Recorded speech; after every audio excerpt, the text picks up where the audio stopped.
rest in peace, Jalen Walker. That's the first thing I want to make sure I say today. It's so challenging to have a platform and to have a platform that isn't always directly aligned with things like police brutality, but you can't not say anything. When I was thinking about what we're going to talk about today and pulling everything together, there was a sort of guilt about even going into any mode of conversation that can lead toward laughter or something silly, because Exactly. there's just all, and he is one of, he's the one we heard about. He's the one who made it on TV. It's just this ecosystem that we're constantly living in. We'll talk a little bit more about it in the final movement, but I took a look at the footage. I don't usually look at the footage. It's we'll get to it in the fourth movement. But did you have any opening thoughts? Yeah, Or I know I've said a couple times that I see the news, bad headlines, and it doesn't even faze me anymore. yeah, The last couple days have fazed me. I just think it's a cumulative effect, yeah. and I think a lot of people are feeling it. It just depends on how you deal with it, I guess. And I don't know what the right outlet for me for it is yet. I think that's what we need to begin to talk about, the outlets, the modes and vehicles for conversation and bridging some of these gaps, because at the end of the day, people are losing their lives. This isn't just political talk. We're talking about a public health crisis to an extent. When we Yeah. talk about the police and then the guns themselves. Anyway, we'll get more into that in the final movement. You also wanted to, get us kicked off by saying something about these fireworks. We're recording on July 4th. So you might, I don't know if the filters Yeah. will block out the sound of the fire outside of Studio G here, but go Yeah, ahead. because it is definitely audible. It'll definitely bleed through the microphones, I think. And if you don't hear that, then you'll hear the next door neighbor's husky, Mm-hmm. who is having a minor meltdown on occasion when things get really loud. But I've spent some time on social media, like the next door page for my neighborhood, Yeah. things like that. And there's people that come out and they say, "Hey, look, I have PTSD from my time in the military. I'd really appreciate, and I get you wanting to fire off fireworks, but if you could, stop at midnight, that would really help." And I was shocked by the number of people who push back. Like, screw you. This is our right. Right? Once upon a time, especially growing up and everything, it's not something I even thought about. People with PTSD or the pets who are traumatized by it, much less the outdoor animals, the squirrels and raccoons Oh, and they're birds just traumatized. must be Yeah. Yeah. in hell right now. Mhm. That doesn't mean that we can't shift. I understand that it's a part of the tradition. And I will go as far as to say maybe we need to put the fireworks down for a change. Yeah. I mean, here in St. Paul, we don't do the citywide celebration because Mayor Carter said, no, we're not wasting no money on that shit. Right. And that's just that. But even beyond just the saving of money, after 2020, and then again, we're talking about all this gun violence and stuff. I don't know how comfortable I am hearing all of these explosions half the evening either. So yeah, we can talk What do you about mean cut half it the out. evening? It's weeks long. I understand that, but I'm saying we can say, okay, cut it off at midnight. But I might push people as far as to say, just put the fireworks up. Stick with your sprinklers or whatever Your little sparklers, you kids, mean? spray sparklers or whatever little kid things, so they can feel like they have a holiday. But these giant grenade sounding That's what I'm things that people saying. drive It's across like the state to buy, the East it's a bit Side. much. That's The a bit East Side, much. for some reason, upped its game. They've got artillery. It's not even the pretty stuff anymore. It's Mm-hmm. the stuff that rattles your windows and makes you jump when you're Just sitting makes inside noise. in yeah. Now, I don't know what it is about, somebody who's like, well, this gas is really expensive and inflation's really cutting into my weed money. But I tell you what, I'm going to take this F-150 my dad gave me and drive over here to Prescott and buy $1,500 worth of dynamite Mm-mm. because that's my right. Let's just be open to the conversation and open to shifting the way that we do things. I didn't grow up thinking about it. If somebody said something to me, maybe that would have flipped the way that I think about these fireworks. It certainly has flipped the way that I think about them now. So if you're out there and you have pets or you know someone with PTSD, I don't know, educate your neighbors, let them know this is what's going on. So at that point, you can't say that you didn't tell them, or you didn't in the nicest way you could. It's easy to go banging on somebody's door, but you can't say that you didn't in the nicest way you could. Try to engage the conversation. So at that point, they're just being an asshole. Mhm. Okay. But let's do our part and letting our neighbors know, listen, it's a lot. And it's the 21st century. Maybe the way that we have been doing the so-called Independence Day needs to shift and accommodate to people with different situations and circumstances and animals at home and all of that. Hello, everyone. All I'm saying is like the fireworks after your baseball game, or the ones that the city does where everybody can come together. I think those are great. The ones where people are setting their garages on fire, Right. That's where I've got a problem. Right. All right. Well, here in Opus 155, happy so-called Independence Day, everyone. Maybe we'll get, I don't know. I don't really, we have a lot of music to get to today, but I'll just quickly ask you. Independence Day. You're not wearing a red, white, and blue t-shirt right now or anything, so I don't suppose you go out of your way to celebrate every July 4th. I don't know. A buddy of mine got hit in the eye with a bottle rocket, and that pretty much cured me of that. He spent the 4th of July in the hospital that year.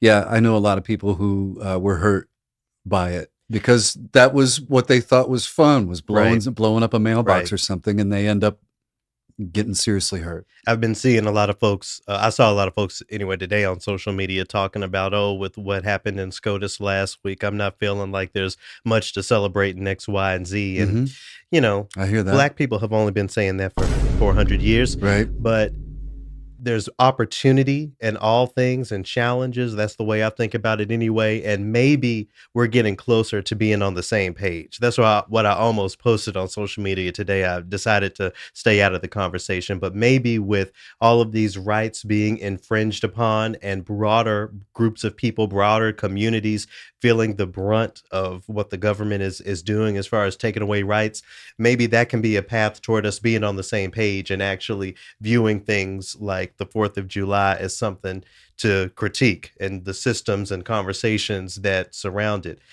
I'm not saying that I want more people to lose their rights. All I'm saying is my silver lining is I'm encouraged to see more people critical of some of these traditions, including 4th of July, considering not only the history, but the way we're being treated in the present, What about a drone display? Wouldn't that be cool? That's pretty noisy too. I mean, one drone, you got me a drone for Christmas and it makes enough noise. 100 of them, I don't, that might upset the birds as well, Lasers. Lasers, and then we'll have airplanes crashing or the buildings. Satellites in space even. I don't know. There's always something, but we just have to lean forward and the way that we accommodate and think about changing, our present and how that, doesn't always line up with what we've always done, but that doesn't make it wrong to shift. Starting with a lot of grievance here. Anyway, today. Okay, yeah, let's get into something lighter for this introduction. So a lot of people on social media have been talking about Usher's Tiny Desk.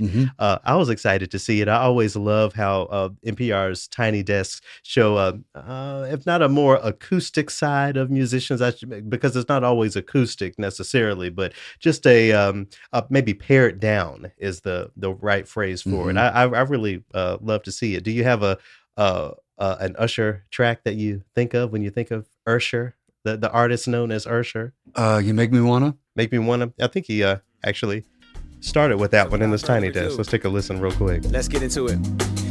Before anything began between us, you were like my best friend. The one I used to run and talk to when me and my girl was having problems.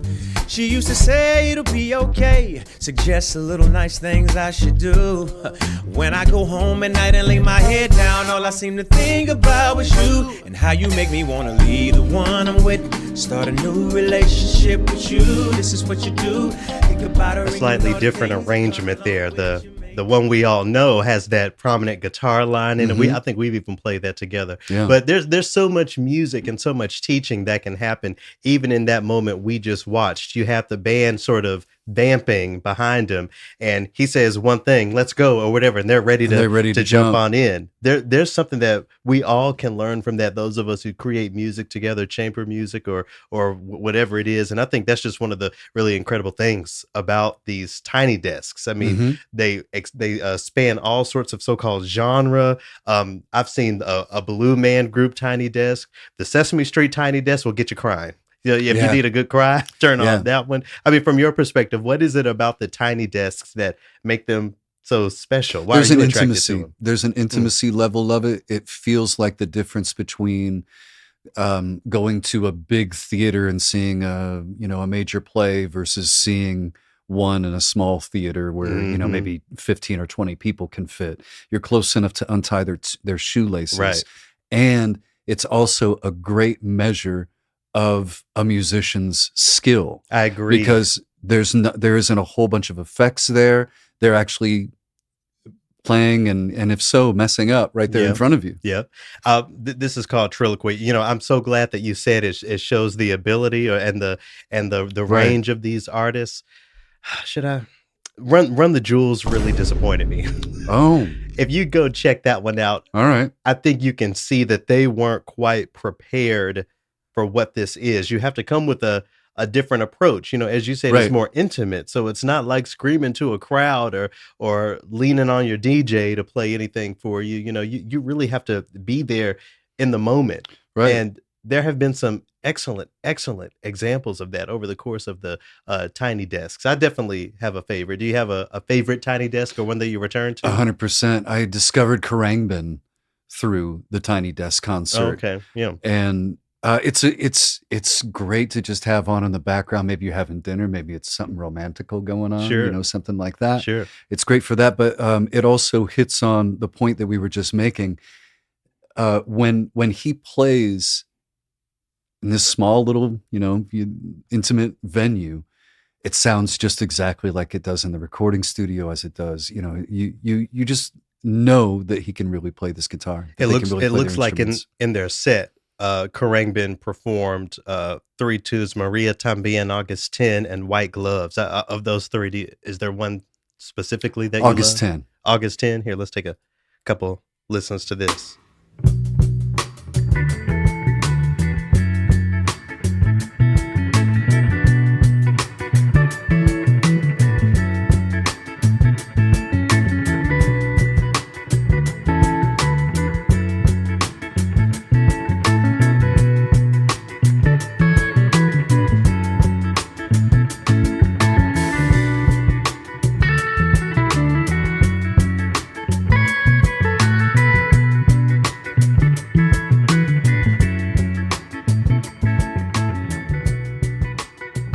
So we have guitar, we have bass, and we have drums. A nice chamber trio here, creating all of the vibes. Yeah. You got me onto Khruangbin as well, and Dell, and Dell has been to a Khruangbin concert at this point. I was out of town. I couldn't make it, but I wonder, we have this aversion, I feel like, in the so-called classical arts to electronic instruments. I feel like if we were talking about a so-called classical bass, guitar, upright bass, and I don't know, maybe some softer percussion, or I don't know. There is a version of what Khruangbin brings to the table that I think would be very accessible and very appropriate for classical chamber music spaces. But there's something about the instruments being plugged in that I think disqualifies it for some reason, even though that there are electric bass concertos and all that sort of thing. Trap set is often a part of a lot of these orchestra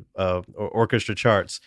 We need to dip into it. I mean, this is it's hard for me to not consider that classical music. We have chamber music here. Which tiny desk was yours? Well, mine is a different type of chamber music. It comes from my fave, Megan Thee Stallion. I love when but before I play, my favorite part of this, I love when I see, Adele do a tiny desk, and even Lizzo. But, when you have the rap, when you have hip hop culture, when you have the N-word at the NPR tiny desk, I feel like that is the organization really reaching as far as they can and erasing that respectability and letting this music exist in the space A, as it should exist, and B, in a new way. With a band, they're playing everything anyway. Here's my favorite track from the Megan Thee Stallion Tiny Desk. So my next song is Freak Nasty. You heard her. It's called Freak Nasty. Let's listen. So similar sounding guitar there. Freak Nasty. Hey, I'm running through your nigga house like the Tomb Raider. You gotta pass around, nigga, here a hot potato. I told him eat it or get out, that's your ultimatum. But stop licking my pussy hard, that shit aggravating. He ain't mine, I just let him eat me out from time to time. Call it pussy booty tang, cause I got the running kind. He can't compare me to none of these bitches. Got that Beyonce, that dream girl, that kissing. Freak nasty. Go a couple of rounds, leave that dick up in the casket. I ain't wanna take the nigga from you, it just happened. Man, I don't want to cut it off. But this is what I'm thinking about. We have the guitar, we have the bass, and we have the drums, just like we did with Khruangbin. But the only difference is we have some poetry on top of it. We did.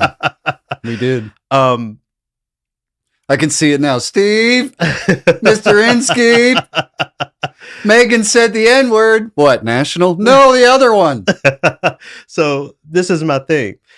We can talk about a lot of things when it comes to these tiny desks, but at the end of the day, do you think it makes different ensembles music more accessible? You can hear Megan's lyrics clearly. You can hear exactly what she's saying.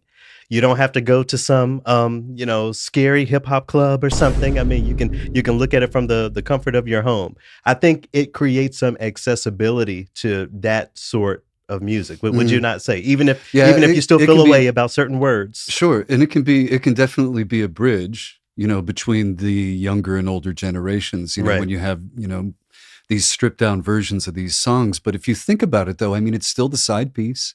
I mean, is NPR putting this over the air? That's true. Or is it only living on the website? And I mean, but is that not the role of the Tiny Desk, to create some digital content to reach different audience or to reach broader audiences? Yeah, I'm just asking you your thought. Is it really? You said they're platforming it. Mm-hmm. Well, they're one platform. Yep. I guess.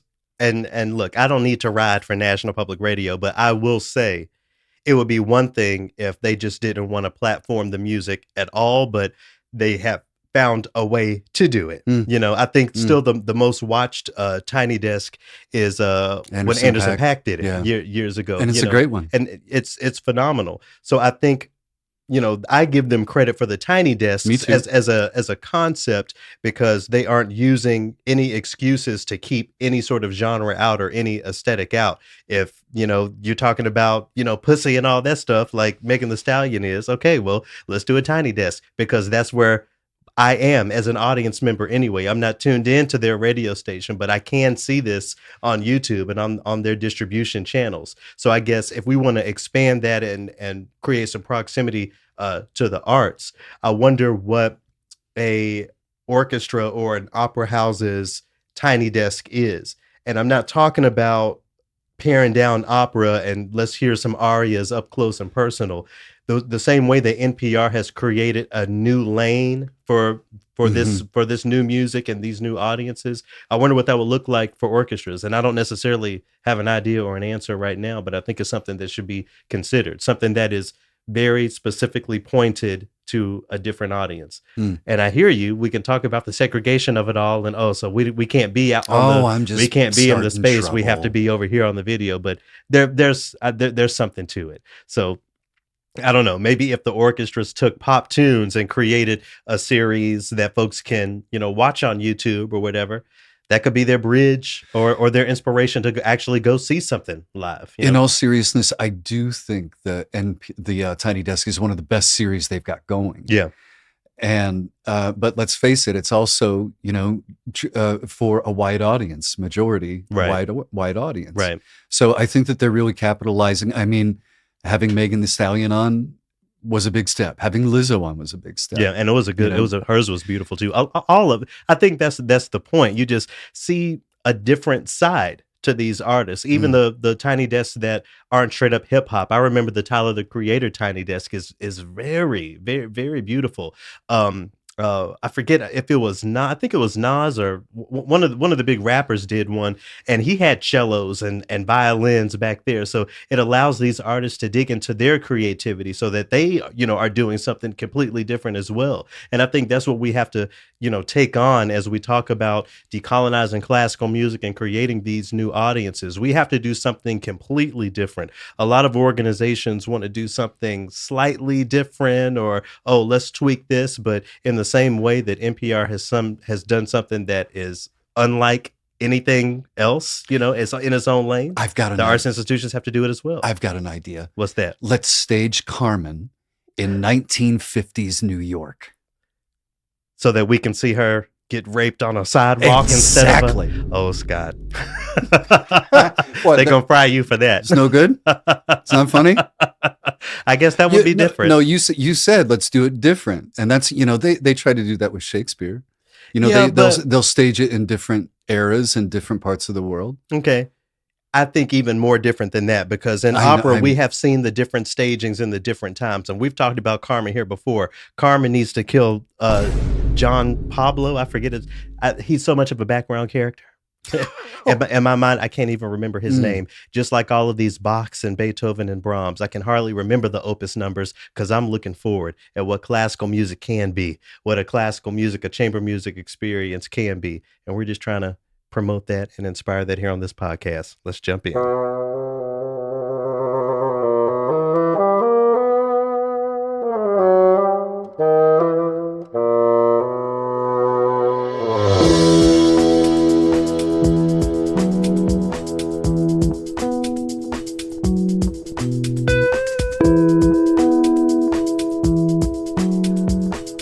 I'm Garrett McQueen. I'm Scott Blankenship. And this is Triloquy, Opus 155. Thank you, everyone, for tuning in. To returning listeners, thank you for your continued support. To new listeners, if this is your first time checking out the Triloquy podcast, this is a show that takes the phrase classical music and recontextualizes the conversations we have around that phrase, the types of music that we approximate to that phrase, and everything in between. For more information on the Triloquy podcast, to check out past opuses, and to donate, check out triloquy.org, TRILOQUY.org. In addition to your support for the Triloquy podcast comes from Springboard for the Arts. More on them at springboardforthearts.org. Huge shout out to Texas Public Radio and WXXI for your platforming The Sound of 13 Season 2. The past episode this past week, Scott, was all about Duke Ellington as one of America's great composers. That isn't always something that we talk about. I think more people are getting closer to understanding why his is a name that we need to put next to Aaron Copland and Leonard Bernstein, if not above it in some ways. So shout out to everyone continuing to air The Sound of 13 Season 2 this week. Special shout out to Texas Public Radio and WXXI in Rochester. Huge shout out to the Lakes Area Music Festival. I'm kicking off my summer lecture series with them. Always a pleasure, Scott, to go up to beautiful Brainerd. Have you spent much time up there in that part of Minnesota? Not an afternoon.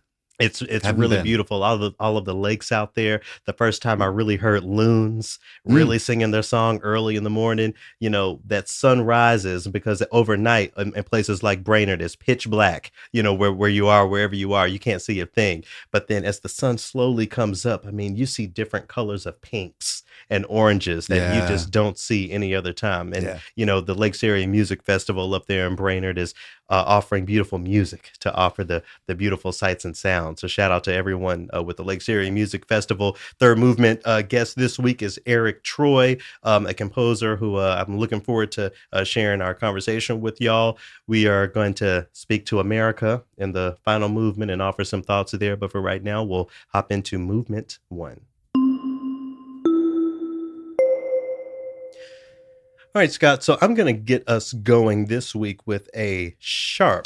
I'm reading here from musicalamerica.com, headline, renewed artist of the month, tenor Lemmy Pulliam. After stepping away from music entirely for over a decade, disenchanted with the scene, especially for Black musicians, tenor Lemmy Pulliam is back with a vengeance. I'll let y'all read all of this. It's a pretty lengthy article. I've been seeing, maybe folks have seen on their social media, someone singing Othello in the Sitzprobes and just making headlines everywhere. Well, that's who this is. That's been making it across my social media for the past couple months.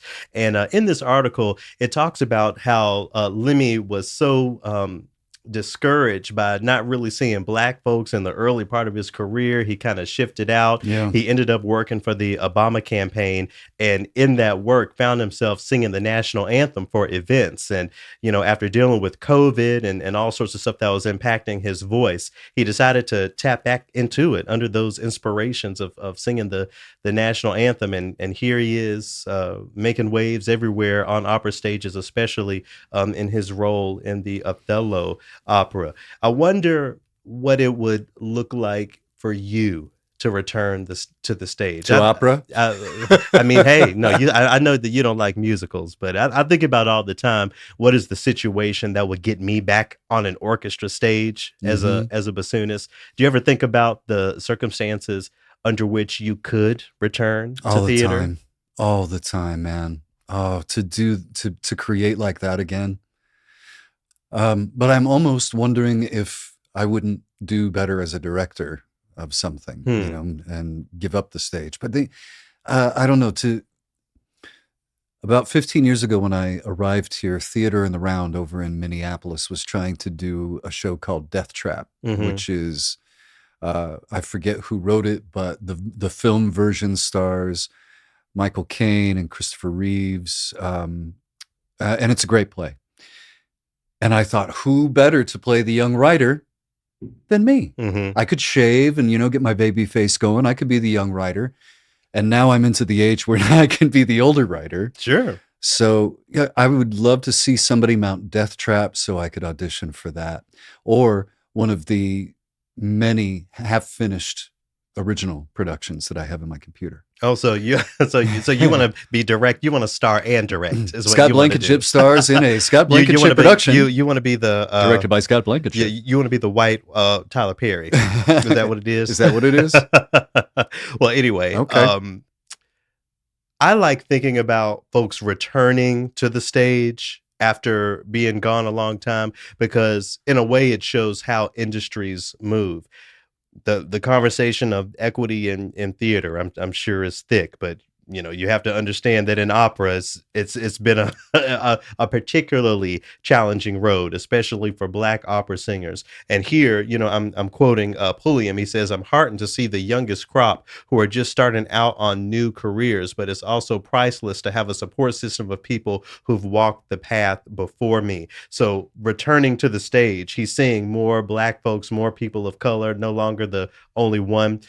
It seems like that in itself would really enrich the industry to a point where folks like Pulliam would come back. I can talk about my coming back if we would only platform more Black music or center America X, Y, and Z. I'm thinking about all sorts of folks. I'm thinking about folks like Lady Jess, Stephanie Matthews, who I saw on the BET Awards last week. All of these people who have made livings outside of the orchestral and industrial complex, as we sometimes say, who have made a way and could come back and enrich the orchestral field if there was a level of equity that was really being tapped into. I'm not, from this story, we can't say that that's the reason why Pulliam came back to the stage as an opera singer, but you can't overlook the fact that that is why he has decided to stay the second time, when he's not having to fight the battle alone, Sort of reminds me a little bit of the story of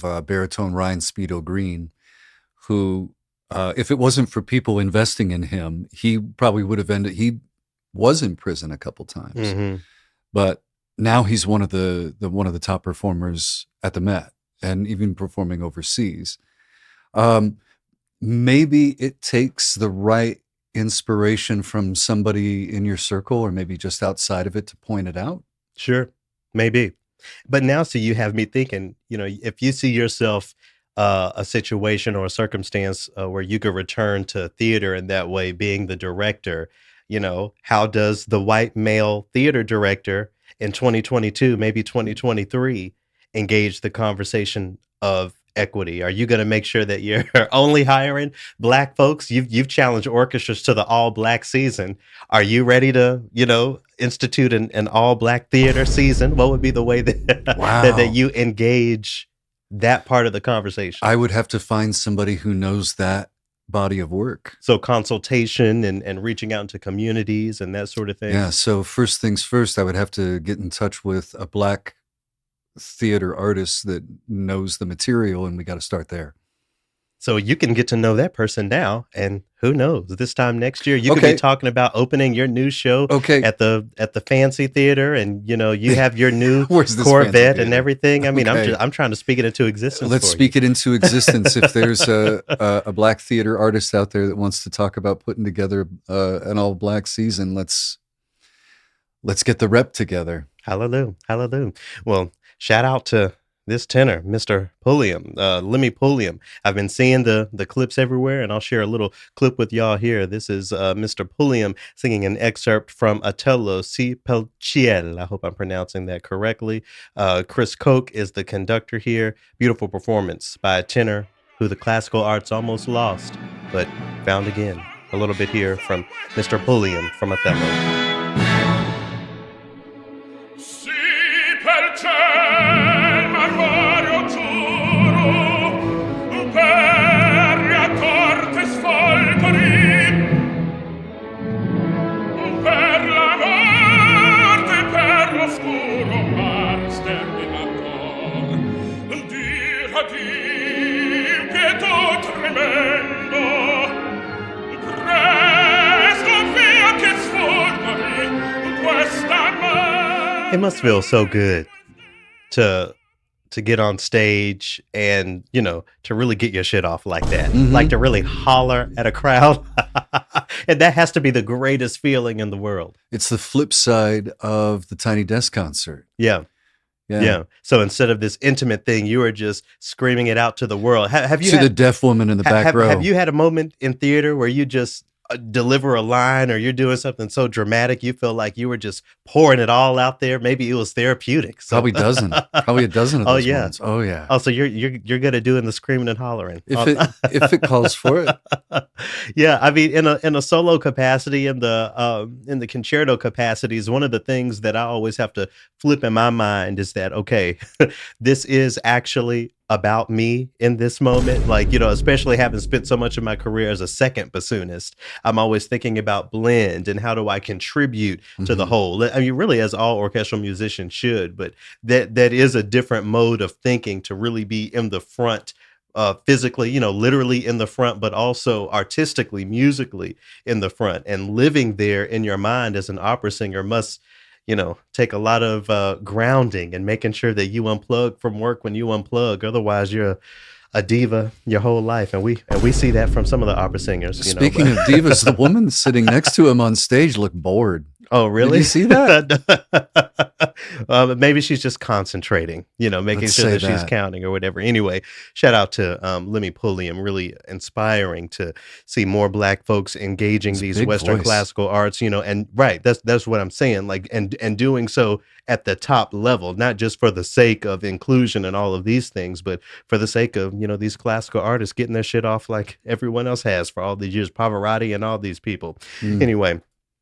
We have one more accidental in this first movement, and it's hard to know what to give this one. Maybe I'll go with a natural, but because of the heinousness of the crime, we have to obviously offer a flat. Oh, the rare flatteral. I'm reading here from the New York Times. The headline: 1955 arrest warrant in Emmett Till case is found in court basement. A team of researchers, including relatives of Emmett Till, the 14-year-old Black boy who was abducted and murdered in Mississippi in 1955, has discovered an unserved arrest warrant for the white woman whose accusations led to his gruesome death.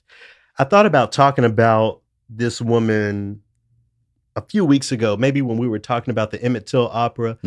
I can't remember if I went there or not, but it's very interesting for me to see this headline come to the top, because it boils down to the question. We can get straight to it. Should this 80-something-year-old woman be sent to jail? Let's start there. What do you think about that? Should the police go and put this old woman in handcuffs and put her in prison? This story has been out in several different outlets over the last couple of weeks. So I've heard a couple different interview segments. With her And being interviewed? no, Oh. no. They can't find her now. They know that she last lived in North Oh, Carolina. so now she on the run. But what I heard an interesting point in one of the interviews. The gentleman said we have to flip this around, and we have to ask ourselves what we would do if this was a person of color. Would we go get them and lock them up and say, well, you know, the arrest warrant was there, it was never executed, you know? The question is, would we or would they? Would they, if this were a black woman or a black man whose warrant they found, would they not be on a national search? That's for the person? point. That's the point this interview subject was trying to make. So, and I see that perspective, but at the same time, I don't know what it does. I mean, let me rehear a little bit more. It says, but those still working on Emmett's behalf said that the discovery added to their understanding of the legal drama surrounding Emmett's death. That's a good point. So it was intentionally lost. Or I mean, they weren't in the Jim Crow South. I don't believe we can say they were losing any black warrants. They weren't passing up the opportunity to hang us, much less put us in a cage. So my compassion, I'm really trying to lead in my life with compassion more than anger and frustration. So that's the only reason I sort of think in my mind, well, what do we do with this? I think her name is Carol. What do we do with this old white lady who did something so long ago? But something has to be done, because if we roll out the carpet and say, okay, community service or rehabilitation, training services, you know, there are a million other black folks out there that we haven't done that for. So why are we going out of our way to do this for this old white lady? I see your point. It's a sticky situation. Yeah. I want to be in a space where we do something more. Society benefits something more than just her in jail. But we haven't done that for anybody else. So what would the optics of that look like? What are we, you know, without even knowing it, acting on the conditioning of white supremacy by even questioning whether jail is appropriate or not? This situation brings up a lot of interesting thoughts for me. That was the second piece that I heard. People arguing, what message does it send that if you can just work around the system and outrun it long enough, then you can evade having to pay for a crime. I wish they would do that with these student loans. Oh, because I'm still on the run. Listen. I thought you were going to say something about the current political milieu, but that's good. I shouldn't laugh about this thing, but you know, these folks are still alive. A lot of these folks are still alive. She is just one example, and we were talking about before we cut on the mics. You look at her photo, like you look at the picture of young Carolyn Bryant Donham. Looks like any other 50s, maybe housewife, but there's evil behind those eyes. She killed a man. And not even a boy, a 14-year-old. How can we not do something? I don't know. I feel like I'm going back and forth, but there has to be something more than just the vengeance of it. What does society gain? What is she going to be made to do or read or accomplish in prison? I feel like there has to be some sort of example set, and I'm not saying an example of, send her this or do her that. I think she needs to pay for the crime. I think we need to, the folks in the lawmaking decision rooms need to figure out how we can make more of this moment than just putting her in jail. Yeah, she needs to go. She needs to go to jail. She needs to pay for the crime that she has committed in the same way that all of these people pay for crimes. Many of them, especially black, didn't commit. So she definitely needs to pay for a crime that she did commit.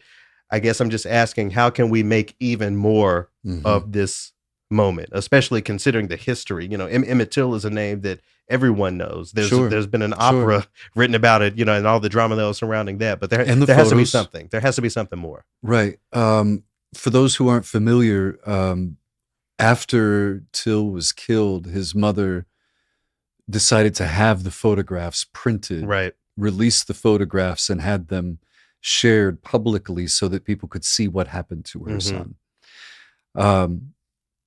And they've also released other photos of him just being, you know, a regular boy. I think that it's important to remember that this was 1955.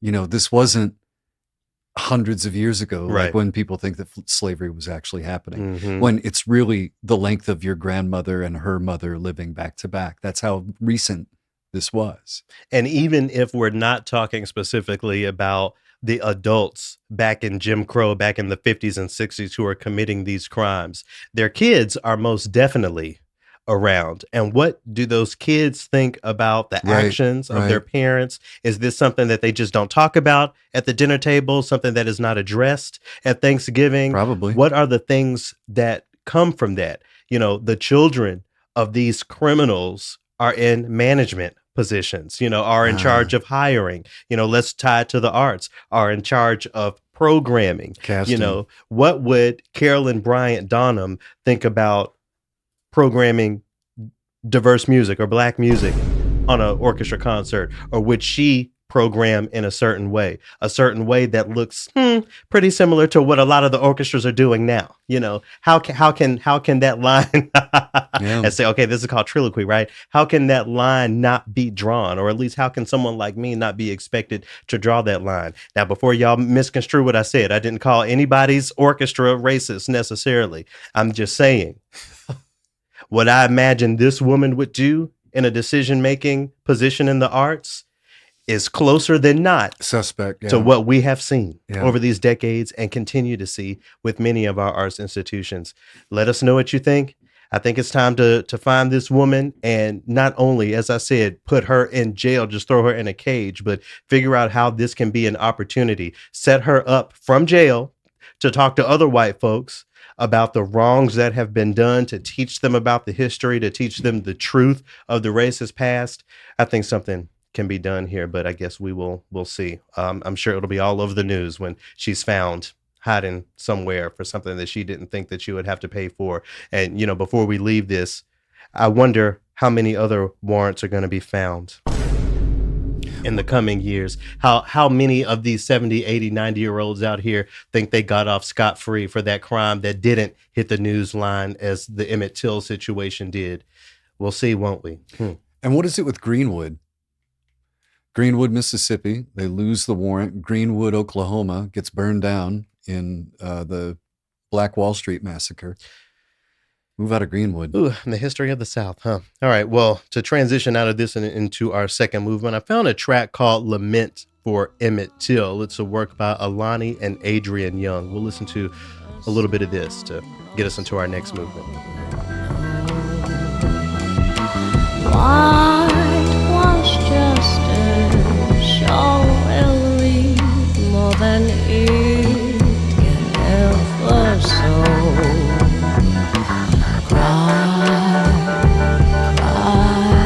village, raise your fist. Murder, seal the land in more than an. Aren't you grateful that, and I'm not even trying to make a joke here, aren't you grateful that these aren't conversations that you have to have with your father?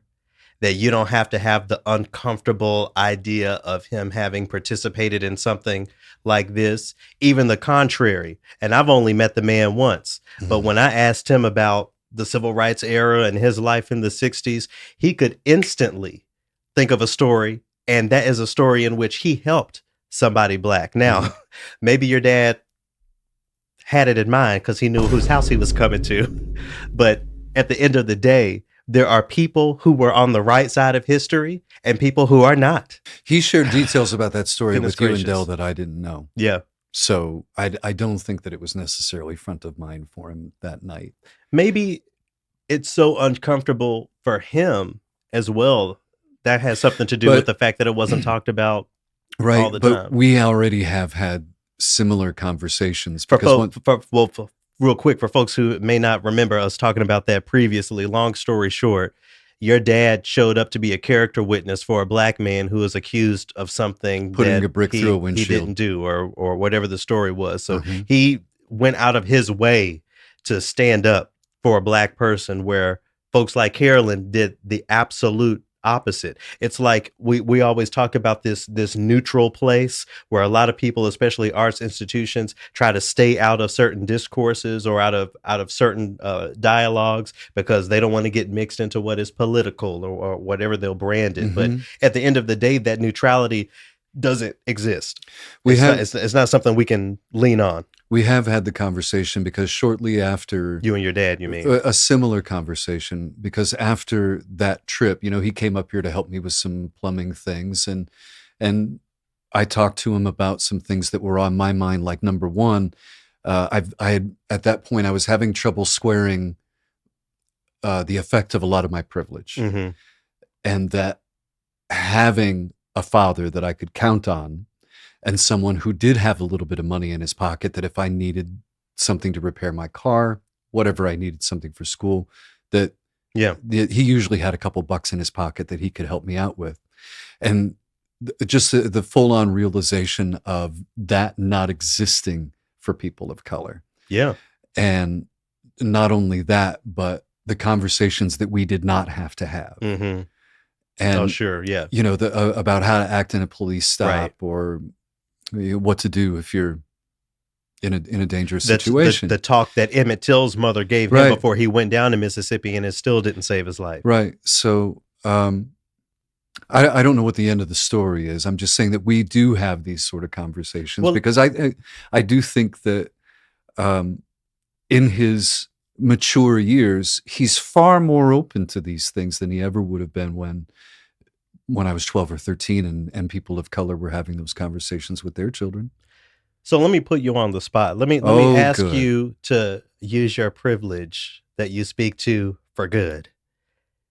Folks who had a similar, maybe even folks your age, who had a similar upbringing, who benefited from similar privileges, how would you encourage those people to speak to their parents who were in their 70s and 80s and get a measure on where they were back when Carolyn Bryant was out here doing what she did? How would you encourage someone to go about engaging that conversation, asking your 70, 80, 90-year-old parents, what were you doing during the 50s and 60s when Black folks were getting out here hung and burnt and everything else? What would you, any thoughts there as far as folks initiating that conversation, that maybe uncomfortable conversation? I think it depends on the relationship that you have with the family member you're about to talk to, because not everybody feels like they can do that.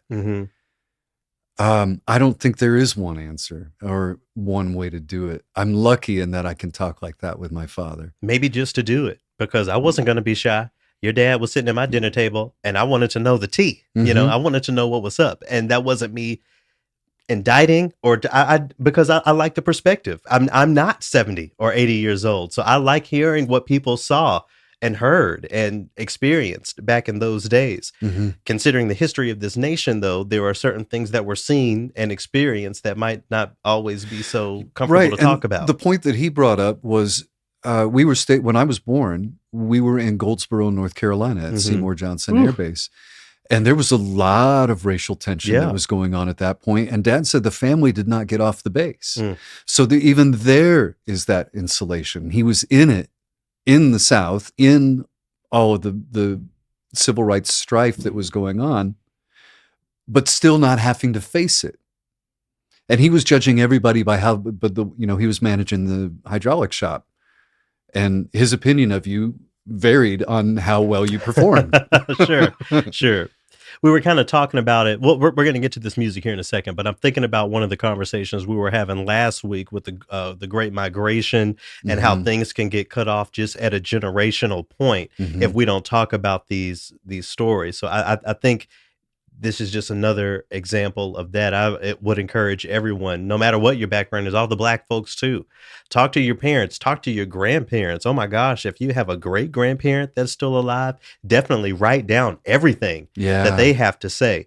We need to, and last week also we were talking about archiving and not losing stuff to the digital erasure that may come one day. Let's all be more intentional about preserving these stories and shining a light on stories that might not be so comfortable, but conversations that should be had, at least to help a better understanding of the future. Anyway, those are my words there. I hope everyone will consider doing something like that. I'm gonna be down in Memphis for a wedding next week, so I'm gonna think of a couple things to ask my parents that I may not know, just to make sure I'm doing my due diligence as well. All right, we're here in the second movement where Scott and I are gonna shine a light on some music that we've been spending some time with this week, some music that's moved us. How about you go first this week? What you got? Well, I think that in a response to, well, everything, all the news headlines, and I'm sure that everybody has their own personal demons and their own trials that they're going through. Our guest this week was from Ohio, and so I was trying to think about Ohio musicians and Ohio composers and all that sort. And Eric Ewazen, for some reason, leapt to mind. I don't know why I knew he was a Buckeye. Oh, I didn't know that. Okay. I'm not sure what town he's from anyway, but you mentioned that you liked his music a lot, that he writes a lot for wind ensembles, correct? Yep.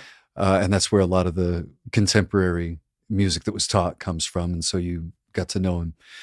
I only knew of a handful of his pieces, and one came across that spoke to me because it wasn't brass. There was no organ. There was. You said it was nice and soft. It was. It's a great example of this closeness that we're talking about with intimacy. There's one person playing a marimba. Her name is Jung, and not only is she playing the marimba, but she's playing the room. Mm-hmm. She's able to get sort of a low, just barely touching on the, I don't know what they call it. What do they call on the bars? On the bars, just barely, and sort of getting a rumble to start. But then there's other moments that are really quick fire, and she's up and down the instrument, and also being able to hold the mallets at the right distance apart. Not missing any notes. This woman is on point.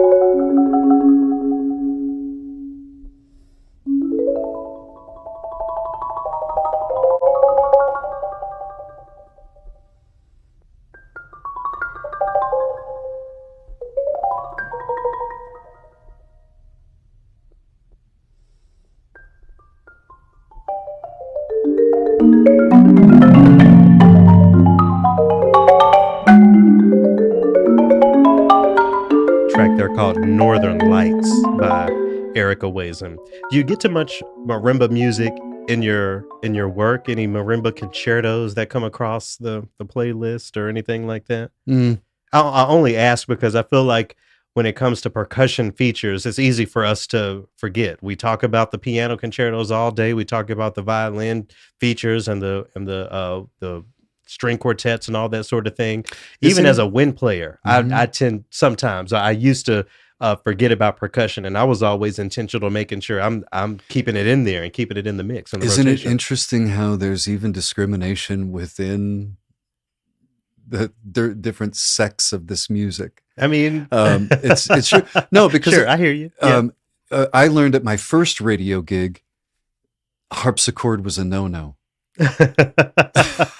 There was just this rule. I have a harpsichord story I can tell. I won't today, but now this was laid down from the upper offices. There's don't put any harpsichord out there, and a lot of the percussion pieces fell into that. Yeah, it was too much racket for radio. I guess, but that's not racket at all. That sounds like some really great evening music to even calm your day down with. It sounds like Northern Lights. Let me just say this, since you brought up the harpsichord. Somebody this is years ago at this point, but basically somebody was like, "Oh, you're talking about you're a change maker, classical agitator, X, Y, and Z, and you don't even pay attention to contemporary harpsichord music. What kind of change maker are you?" And basically what I wanted to write was, well, nobody wants to hear that. And so I would platform the stuff. I would, there are contemporary harpsichord concertos that I think are just so cool. Really? But at the same time, don't anyway, shout out to that person, and shout out to Eric Ewazen. Eric Ewazen has a bassoon concerto, a bassoon and wind ensemble that I would love to perform, maybe even record, because there isn't really that professional recording of it out there. Not that I know of anyway. We have, every city has a symphony, or every city except for Austin. We've already talked about that. San Antonio. San Antonio, thank you. But not all of these groups, not all of these communities have professional wind bands. So a lot of that wind band music has to live in the collegiate realm, sometimes the military music realm. That's actually where I met Eric Ewazen the first time when I was an undergrad. We played through his bassoon piece with him at the piano, and it was just such an incredible experience. What was that like? It was fun. He was having some problems with his piano part, but but if I wrote a piece of music for piano, I would, I wouldn't be all on top of all the notes either. Yeah. But that piece Northern Lights, it's kind of outside of what I typically think of when I think of Eric Ewazen. He has very tonal, if you will, sound, very American, very, superhero-esque. I love it. A lot of people aren't into that. I really love his music.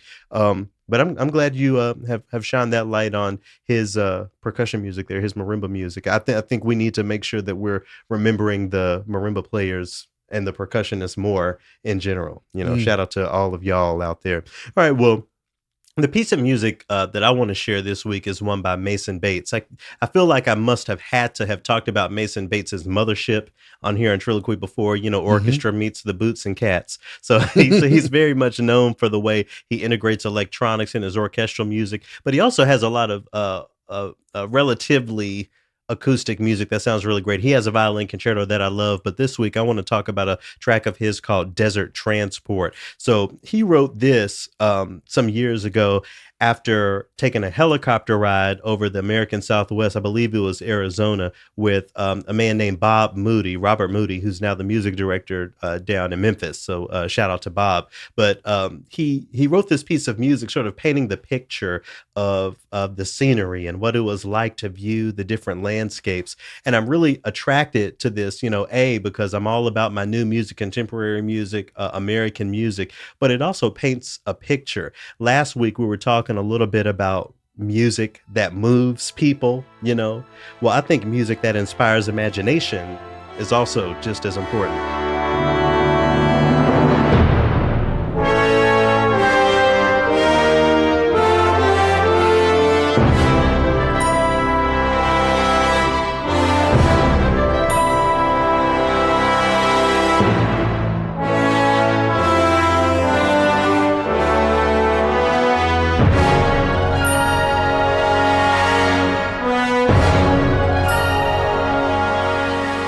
So you have the context of a helicopter ride.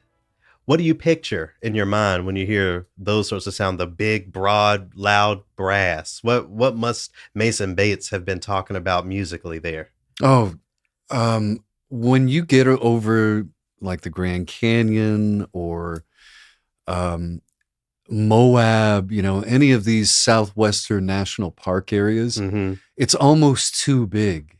Sure, to take in a exactly. picture can never tell the story of it. So I think the only instruments that get close to depicting the grandeur is the brass section. Yeah, there's also like the fast moving sections where you can imagine he's they're getting really close to the ground and the land is moving by really fast. He just really beautifully paints that visual image through the music, creating that sort of accessibility. We talk about Bach and all of these people who wrote music for music's sake and it's perfectly in the form and X, Y, and Z, all these things that none of today's audiences really think about or care about. But you have folks like Mason Bates who can connect to a person's experiences and imagination in that way. And I think that's of note and something that I've been paying attention to this week, going back to this piece of music. There's one other section of this that I want to share that when I was reminded that it was in here, it choked me up a little bit. I found myself in my emotions.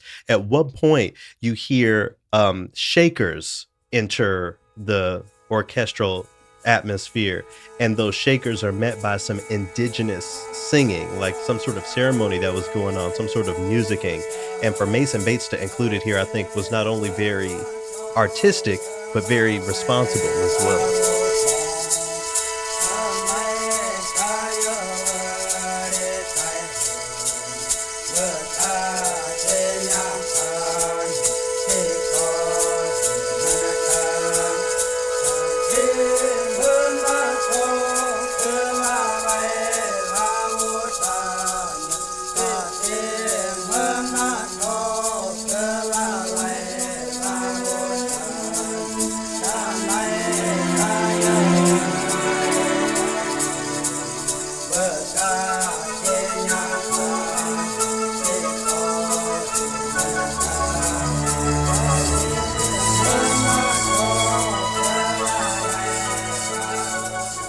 We're here on this 4th of July, this so-called Independence Day, celebrating America.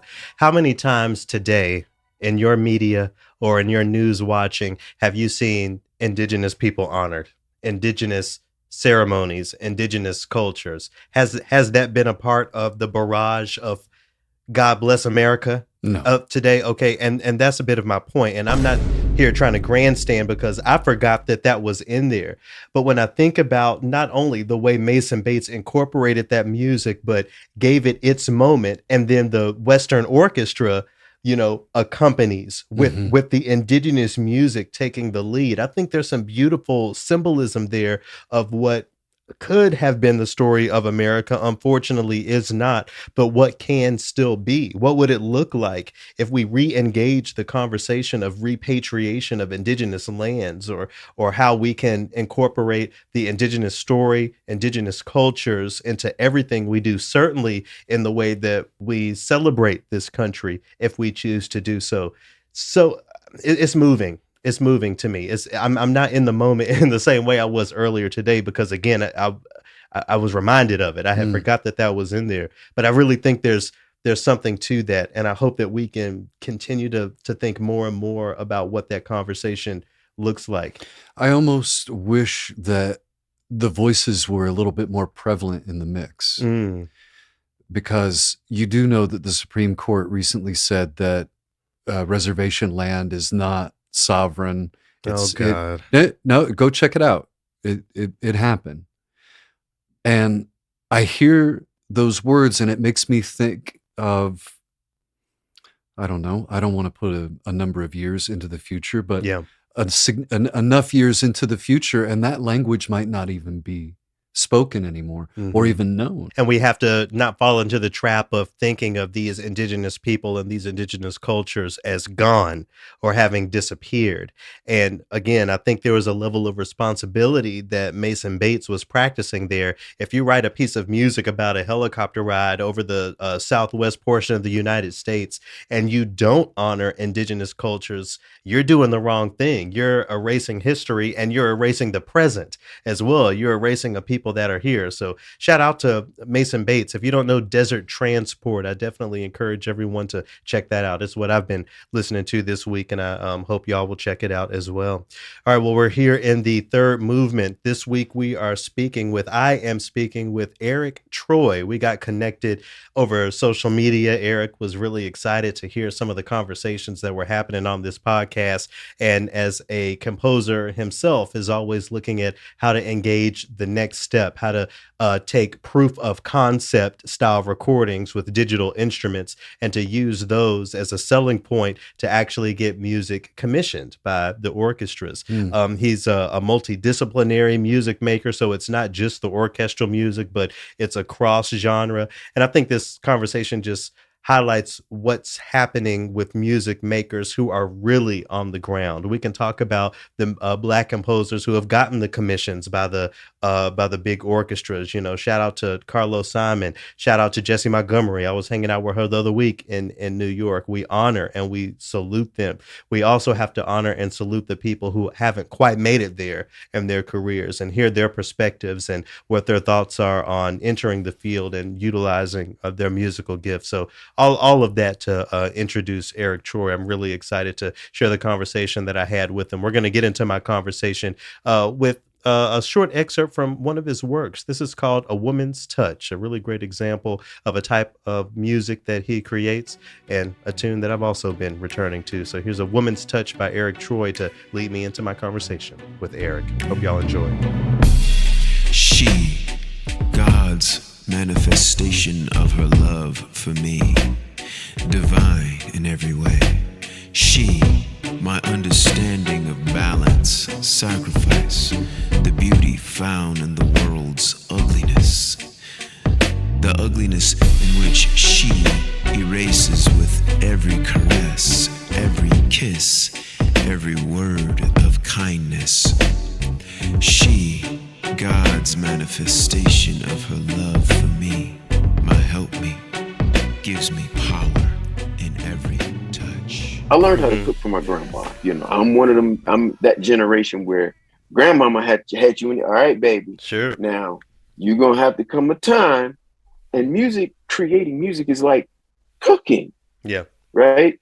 So and it's the same exact principle. First ingredient is love. Love this thing. You put love, grandmama's food always good because the first ingredient she put in everything, and grandpa and the elders, they put love in it. This baby need this. There was that intentional love. So I love the music. I love this thing. And so also it's like, well, baby, my grandmother asked, well, what do you like? What do you like? What's your favorite food? Well, Granny, I like fish. I like catfish, and I like spaghetti. All right, baby, I'm gonna show you how to make this. I'm gonna show you how, and then the next thing I want you to keep just making your favorite. Make what you love, and that's kind of how I approach the music. I make what I love, right? So I love horns and classical and big arrangements, and I love it. And then I also love the simple stuff like just the funky drummer, the most minimalist composition ever to me is Sucker MCs by Run DMC. It's just dudes rapping and a drum machine. Sure. That's it. Sure. Right?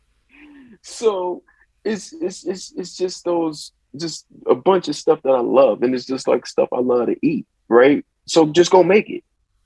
So your grandma showed you where the seasoning is, where the fish is, so who showed you where the horns are and the range of the clarinet? Who taught you those ingredients, those skills?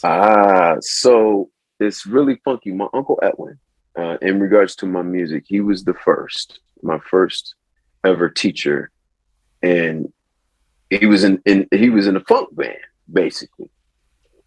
And my roots is in funk, the funk, the Ohio funk scene, back in when there was the Lakeside, Sled, Roger Troutman, Ohio players, Bootsy, all of that, and everybody had the big horn section. So of course, me being a drummer first, that's that school of James Brown. I had to learn the one.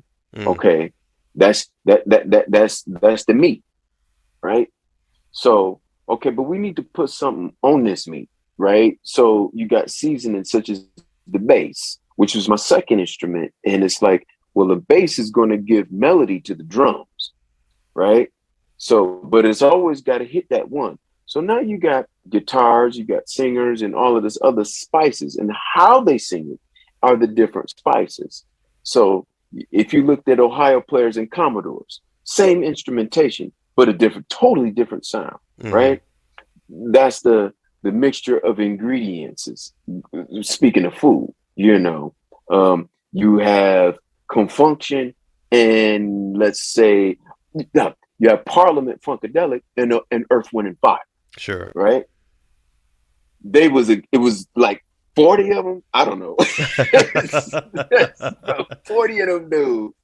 And it was all big, but same instruments, different sound, right? And that's the manipulation of ingredients, right? Like maybe George Clinton and them had a little bit more rarity. Their meat was a little bit more rare, whereas Earth, Wind, and Fire was more medium, medium well, right? Same meat, cooked differently, right? So, and that's just how I look at making music. What's the recipe to this? But to get back to your questions, there was my Uncle Edwin.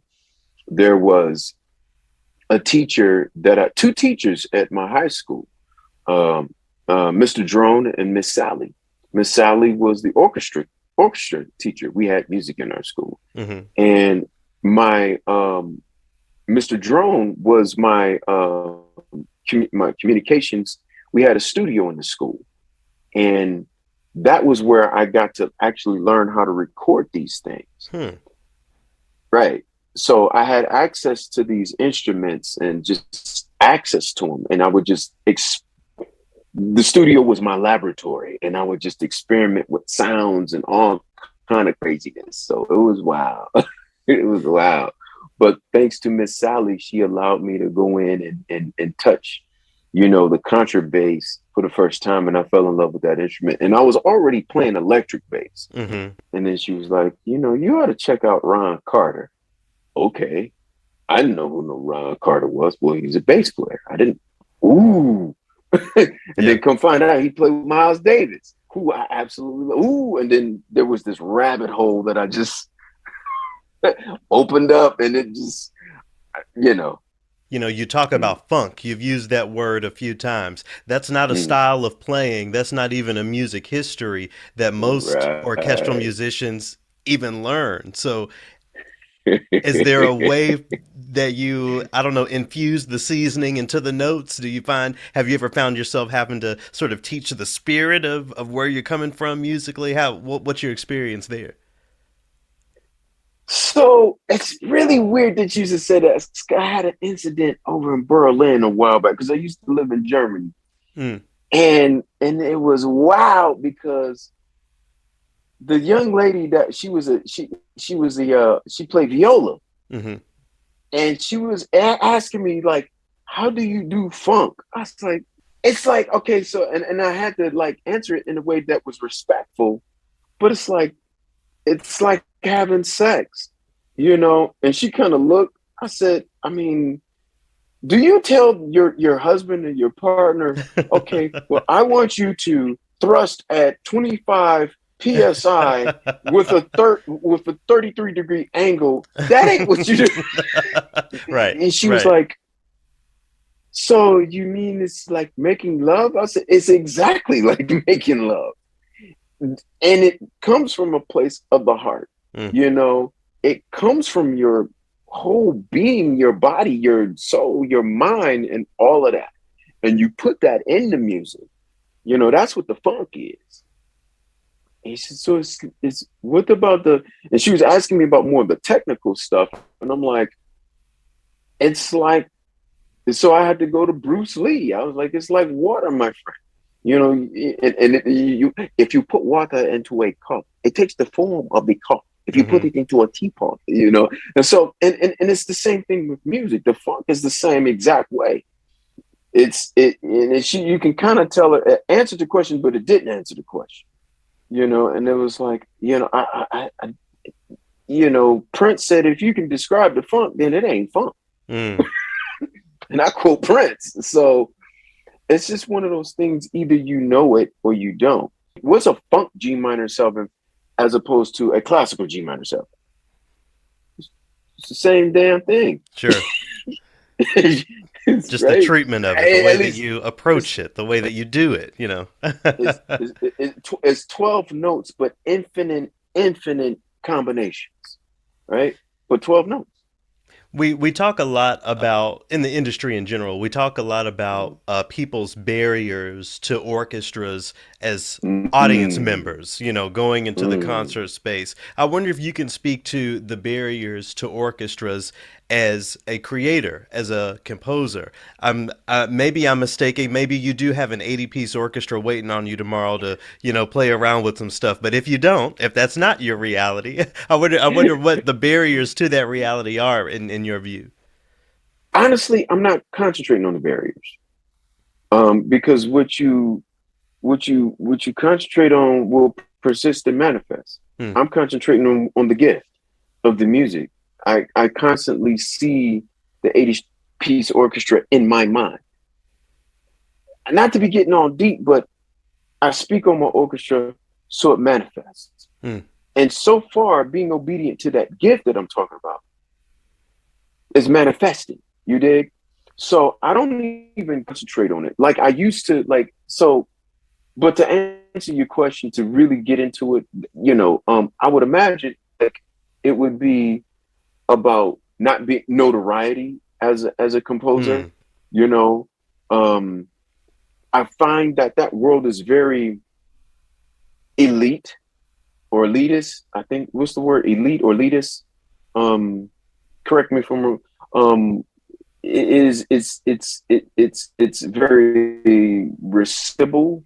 So I don't concentrate on any of that. I am a creator connected to the creator. Sure. And it is in that I concentrate on. I surrender to that. and whatever shows up, I am grateful for it. You dig? I've learned that word of grace. You know, this whole thing that when it manifests, I'm given the grace of discernment to say thank you for whatever I get, and to go all the way with where I can go with this. And yes, as you were saying, the 80-piece orchestra, I don't know what's going to happen. But what I expect and ask for is that 80-piece, and the discernment and the grace and how to deal with those 80 personalities. Yeah. Actually, that's what the conductor and those guys do. So once I deal with the conductor, I leave it to him. I'm in his hands. So, I get cats like you to help me out with the charts and everything, and then I'm in his hands. And then it goes from where it's going to go from where it's going to go. Yeah. Yeah. So I definitely hear and respect what you're saying about not focusing on the obstacles. At the same time, I think that some of these obstacles have to be identified so that the people in the industry whose job it is to get rid of those obstacles know what it is that they need to get rid of from the perspective of the people who would most benefit from those pathways to orchestras. On the other hand, again, understanding what you're able to create digitally, it seems like the jumping through hoops and cutting the red tape toward having the orchestra live, as a palette might not be a necessary venture, especially as music technology continues to evolve and transform the way we think about composition. Well, I think it is necessary. Again, nothing beats the live human touch. The human touch is so vital to music. It is. We as humans are conduits of the spirit. So I wouldn't necessarily say that. But to get back to your point, the barriers. I had to think about that for 2-3 seconds. A couple of 2-3 minutes, 2-3 seconds. I would say that I'm not what they expect, but I have had an opportunity to have a conversation with someone prevalent in that world, someone who's a big dog in that world, and they are. It seems that most of these orchestras are nonprofits, right? They're set up as nonprofits, and they need new stuff. And it seems like they are what I have seen. What I've seen before was it was old money. But these, and I hate to say this, the people, the keepers of the gatekeepers of this, they're transitioning. They're transitioning out, and new gatekeepers are coming in. And so now my experience is, okay, before these old gatekeepers, I didn't have the aesthetics. I didn't have the credentials. I didn't have the notoriety, all of that. Right. And then the time changed. Right. And it was just that time. The audience didn't look like me. The people up on stage didn't look like me. And even being in the audience, funny story, going back to Severance Hall in Cleveland, in the mid 90s, I went in there. I wanted to check out. It was doing a Beethoven piece, and I got all kind of looks like, and I'm checking. I'm like, let me smell my. I just want to hear some Beethoven, man. I ain't really caring. And it just kind of reminded me of them heavy metal concerts I went to, where they just like, why are you here? Kind of thing. They didn't say that, but it was just that, I felt stares in the back of my neck. So I'm kind of like, and I'm already hyper vigilant because it was the 90s and the height of the crack era. Right. I'm already hyper vigilant anyway. So it's like, dude, I can't really sit and enjoy this because, just to be honest, white folks is just looking at me like, why are you here? It's kind of like a Metallica concert. Why are you here? I like James Hetfield and the boys, man. Come on. Like, Yeah. I just want to enjoy Yeah. the music, man. And y'all making this real, it's really not that deep. But yeah, but then times are changing, and I think a lot of these barriers are starting to come down because, and I hate to say, but I think it's because of the they're trying to keep funding. So And there's a financial sort of urgency that's ushering in these changes. or incentive, whatever. Mm-hmm. But it's cool on my part because it's like, okay, from what I am experiencing, orchestra is not your old grandpa's music no more. Right. Right.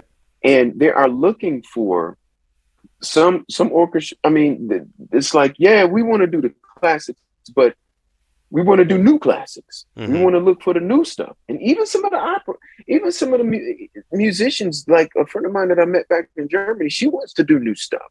She grew up playing Wagner, Mm-hmm. Wagner, whatever. Sure. And she's like, and she hit me to like, a lot of his music, people died after hearing it. I was like, what? I didn't know that. Yeah. You mean Kill the Wabbit was real? It's just like, what? Sure.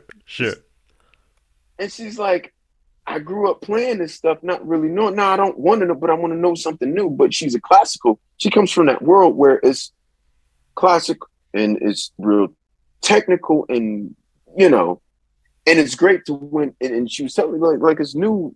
It's great when there's a new piece that comes across, a new contemporary. I think that's the term in the classical world, new contemporary piece. Sure.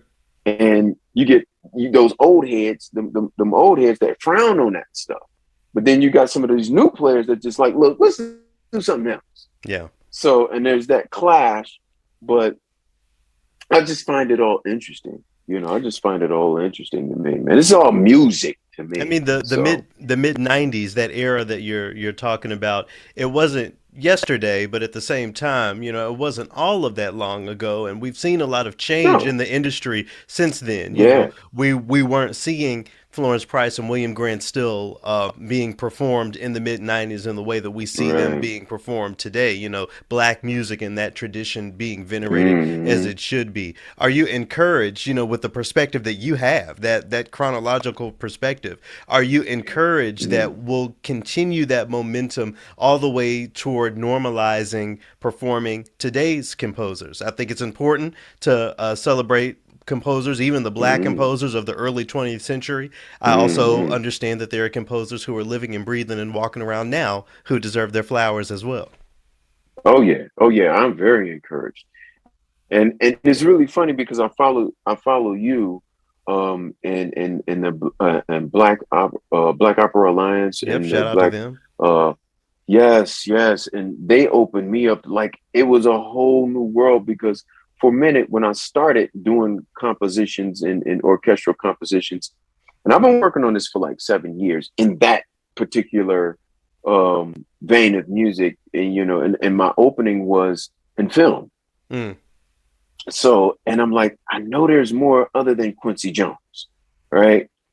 And as I start going down this rabbit hole, and then I found you guys, and it's like, and just doing my own independent. I said, but it just got to be more than what's his name, Xavier, the Cuban French. Oh yeah, brother. Joseph Bologna. Yeah, Chevalier de Saint-Georges. Right. Yes, him. Thank you. And I stumbled across his work, and I was like, it got to be more than this. I know there was some more, and if it was just him, then who else was there? Who else were there? This is just the ones that they know about, and allowed to. They got to be some more, and I'm discovering more and more players. This new brother I just discovered recently, bass player, Xavier. What's that brother's name? Foley. Xavier Foley. Yeah. Yes. See, I'm in this world. Yes, I know. I kind of figured you. And this, oh my God, he's like I'm like fanboying him right now. So I'm fanboying him, I and love he's the coming to spirit. my town soon. I love the He's spirit coming. of discovery that I see in you. I love that excitement. Oh, oh, it's so amazing, and he's super bad. I'm like, and he's coming soon. He's coming to Akron, Ohio, with the Akron Symphony Orchestra soon. I'm gonna say the beginning of. I got to go back in there and check their dates, but I saw his name, Xavier Foley. I was like, like, yes, I gotta go check my man out. Yes, yes, yes, I will be there. Yes, my man. So, and it's in my hometown too. Yes, I gotta see dude.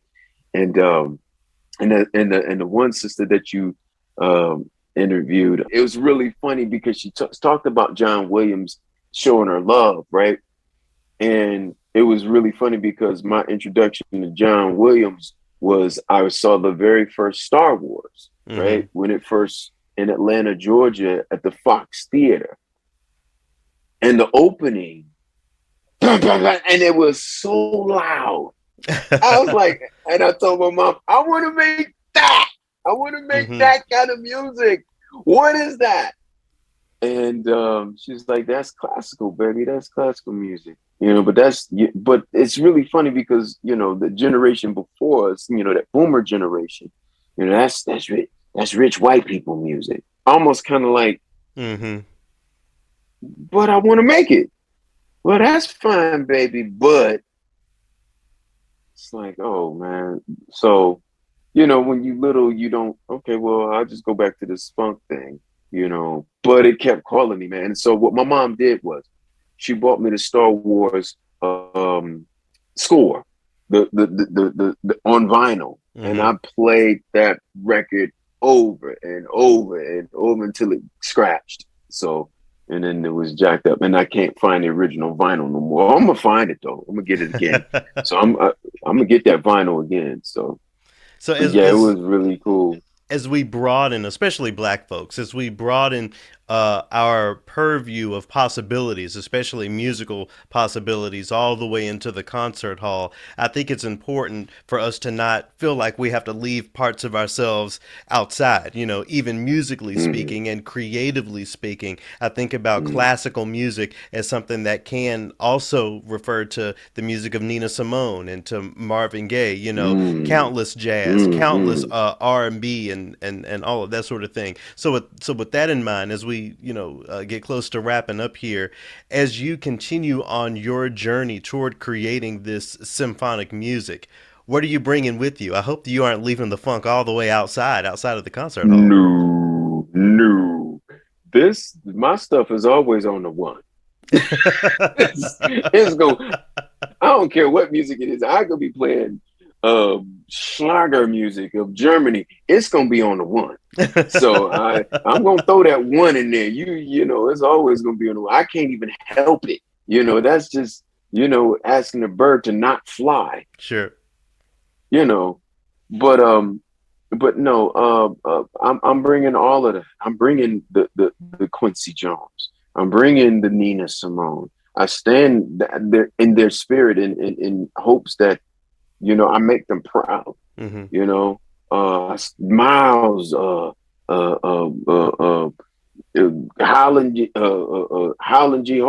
Screaming Jay Hawkins, Cleveland's own. You know, all of those guys. Millie Jackson. You know, little Millie Jackson to Lil Kim. You know, Leontine Price. All of them. You know, and then you talk about, you know, America's classical music is our music. It is jazz. It is the funk. It is the soul. You know, and I think the piece I sent you a piece called "You Are Loved," and it encompasses all of that, and it's my love letter to a hurting world right now. You know, it's my love letter to tell you that I love you. You know, I love this world. I love the music, you know, and love will conquer all. I know that sounds corny to some people, but it really does work, you know. So, and wanted to put that in there, you know, that has gospel in it. It has the elements of gospel, it has the elements of rock, it has the elements of the one, it has elements of the classical, you know, but it is my love letter, it is my composition, and it is me, you know, and it is speaking for me. So just that's it. How does that speak for you? There's how. So, you know, it's all in the music. So. Coping with the loneliness, locked down, isolated, social distance, no contact, no touching, it's contagious. Everyone, everywhere in crisis.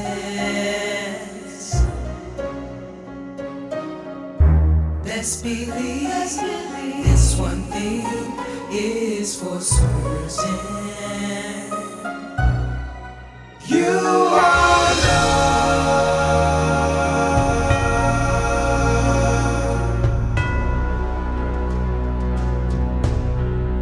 You are loved. You Are Loved, an excerpt there by Eriq Troi. He describes that, I'm reading here online, a conceptual multimedia performance using hybrid symphonic cinematic music created where symphony and opera, soul, and film, all of that merged together. One of the things, Scott, that we talked about in our conversation was, again, the use of the digital instruments, and that being a proof of concept, you know, for the so-called actual, you know, the acoustic orchestral instruments. But I can't help but to think about just letting the music go on the radio or whatever the vehicles are through those digital audio workspace sort of instruments. Sure. You know, we were talking for a while about how the loop pedal has become just part of every like musician's one of the gig instruments. bag. Yeah. There's several people that use looping that have made it across the year. Zoe Keating comes to mind. Okay. She plays a cello with some loop effects. So It's happening. It's happening, but it's almost indetectable. The only reason I think about it again is because not all of the composers who have music that deserves to be platform have that music recorded. With the technology that we get from digital instruments these days, we can make room. That's what I think as we continue to talk about getting this music recorded by orchestras. Anyway, shout out to Eriq Troi. Thanks so much for him for spending the time with me. I'm glad that I could share our conversation with you. All right, well, you know, Eric just so happens to be from Akron. We're going to talk about a little bit of that, and we were talking about what piece of music would be appropriate to get us into the final movement today. And I thought that we would return to Eric Ewazen. He wrote a trumpet sonata.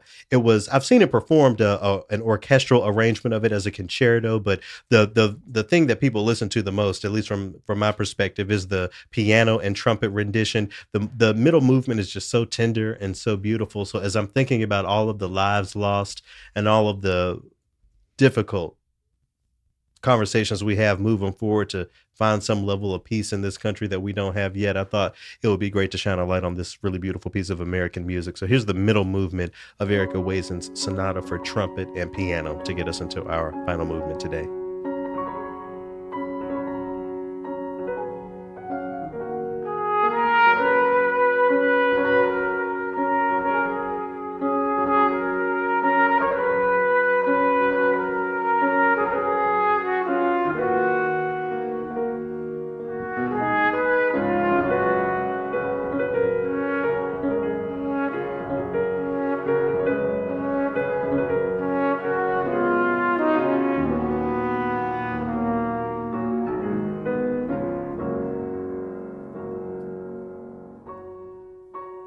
I wish you could hear the orchestration that I've heard of this piece just on first or second listen. What are some of the words that come to your mind, you know, considering the aesthetic of that? How would you describe what we just heard? It's sweet. Yeah.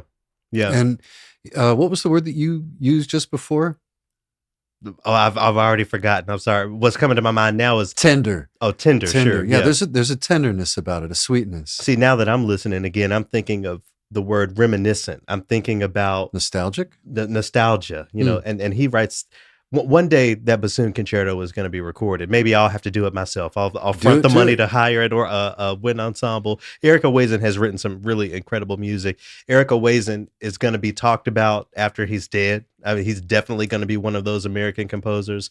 I try to give him his flowers now. I appreciate your bringing in that marimba piece because I haven't thought about Eric Ewazen in a while, but it was a joy to meet him. Anyone who's ever met him, you know, we'll talk about how jolly he is. Anyway, He was born in Cleveland, about 40 minutes north of Akron. So, but we are here to, you know, talk about Eric Ewazen. So we're here in the final movement. So we brushed up on this in the very opening. I don't usually watch the footage from this police brutality stuff, but I watched this video and it is undeniably murder as far as I'm concerned. Someone put on Twitter that he was shot 60 times and there were 90 shots. So that means somebody reloaded. Somebody emptied a clip and had to put some more bullets out into his body. Okay.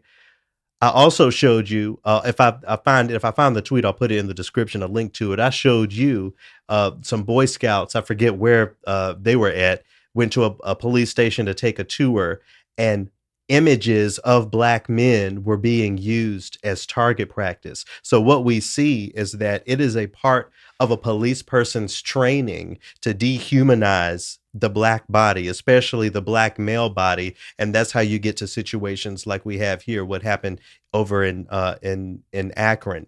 I think it's clear that the government, both local and national, they're not going to pull the reins on the police.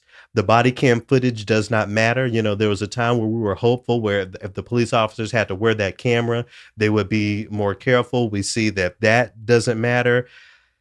I think 2020 taught me personally that leading with anger and frustration and vengeance, while it may feel good in the moment to watch police stations burn down and different things happen, where does that get us if the actual infrastructures are continue to run the way that they're running? But the soft approach, obviously, the Dr. Martin Luther King Jr. approach hasn't changed anything either. He talked about police brutality in his I Have a Dream speech, you know, and we're still here.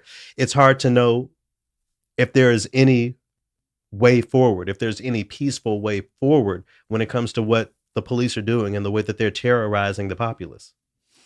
So what does it look like going forward then? Because I've noticed you sort of temper your approach. I mean, the fire and the passion is still there from when I first met you, but it seems like your approach, it's more thoughtful rather than, you remember how I told you the story about the bulls, the cows down in the valley. Sure. Yeah. It seems to me like you're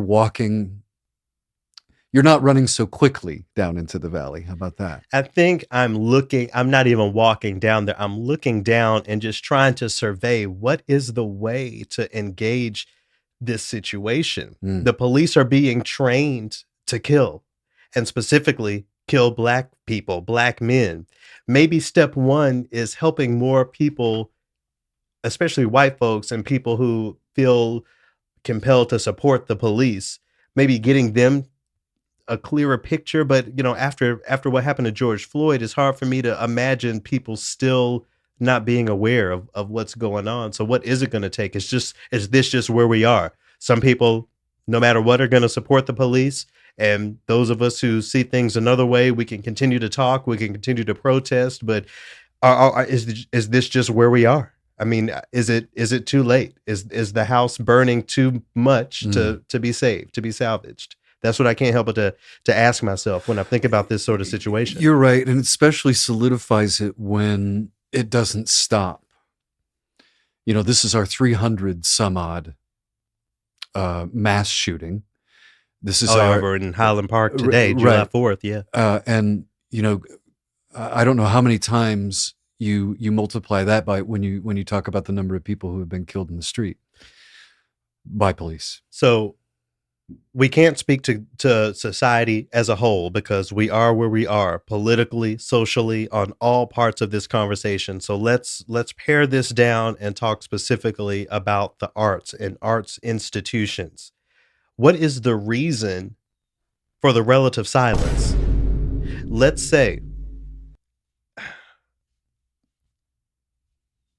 I hesitate because I don't want this to be about your institution specifically, or even my institution now that I'm, working for a nonprofit. But what precludes an arts institution from making the bold statements against guns, for example, or against the police? The Minnesota Orchestra did their part back in Right. 2020 when they broke their contract with the Minneapolis police. So I suppose it is happening. I can't say that it's not happening, but from my perspective, it's not happening broad enough. I feel like every arts institution needs to take an upfront, unapologetic stance when it comes to these issues, in the same way that everyone posted their black squares and their Black Lives Matter thing in 2020.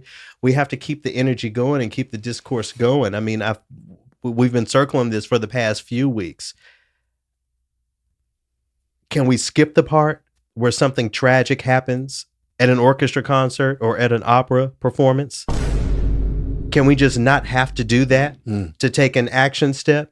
Mm-hmm. Because that's where it seems like we're leading to. I mean, this was a 4th of July parade in Highland Park.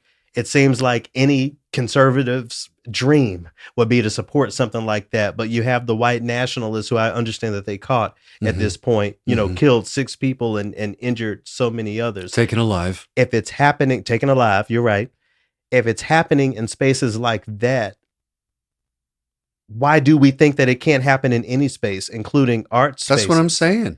Are folks who run these organizations really not thinking about it? Are they not considering it? Do they think that it can't happen? These are the questions I have at this point. And I'm not trying to point the finger at this. You say, my approach and the way that I engage these conversations have changed.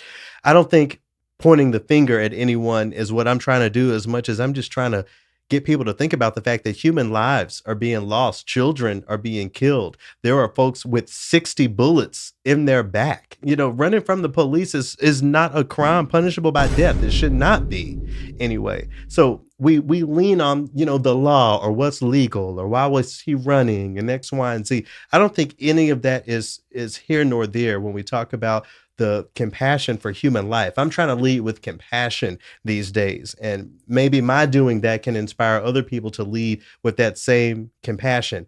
We can all be in a situation where we are afraid of what the police is going to do to us, and we run, or you can never speak to what situation you're going to be in your life. So passing judgment on someone is, and I'm sighing here and at a loss for words because we circle the same thing, but maybe repeating it is a part of the work. Maybe continuing to have the conversation is a part of the work. Let's go back to the conversation, though, about arts organizations and radio, because you had a specific question about not stances not being taken in those areas about, like, why doesn't a radio station come right out and say we are against police brutality? I mean, is it a funding issue? Or organizations afraid that someone is going to pull their funding if you advocate for human life? I mean, what is it? I would say you're talking about conventions. You're just talking about things that just have been done.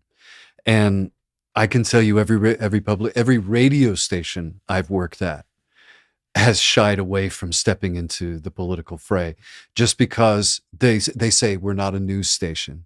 That's not what we do. We play music.